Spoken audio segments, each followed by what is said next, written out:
The Strange Case of Dr. Jekyll and Mr. Hyde by Robert Louis Stevenson. Story of the Door. Mr. Utterson, the lawyer, was a man of a rugged countenance that was never lighted by a smile, cold, scanty, and embarrassed in discourse, backward in sentiment, lean, long, dusty, dreary, and yet somehow lovable.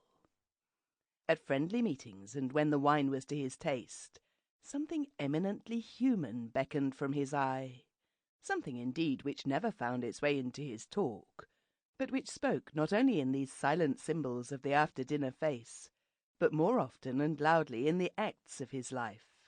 He was austere with himself, drank gin when he was alone to mortify a taste for vintages, and though he enjoyed the theatre, had not crossed the doors of one for 20 years. But he had an approved tolerance for others, sometimes wondering almost with envy at the high pressure of spirits involved in their misdeeds, and in any extremity inclined to help rather than to reprove. "I inclined to Cain's heresy," he used to say quaintly.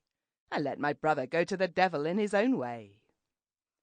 In this character it was frequently his fortune to be the last reputable acquaintance and the last good influence in the lives of down-going men, and to such as these, so long as they came about his chambers, he never marked a shade of change in his demeanour.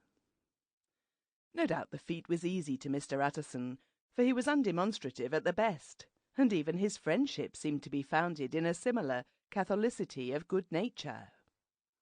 It is the mark of a modest man to accept his friendly circle ready-made from the hands of opportunity, and that was the lawyer's way. His friends were those of his own blood, or those whom he had known the longest. His affections, like ivy, were the growth of time. They implied no aptness in the object. Hence, no doubt, the bond that united him to Mr. Richard Enfield, his distant kinsman, the well-known man about town. It was a nut to crack for many what these two could see in each other, or what subject they could find in common. It was reported by those who encountered them in their Sunday walks that they said nothing, looked singularly dull, and would hail with obvious relief the appearance of a friend. For all that, the two men put the greatest store by these excursions, counted them the chief jewel of each week, and not only set aside occasions of pleasure, but even resisted the calls of business, that they might enjoy them uninterrupted.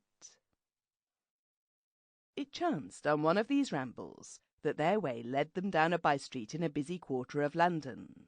The street was small, and what is... Sample complete. Ready to continue?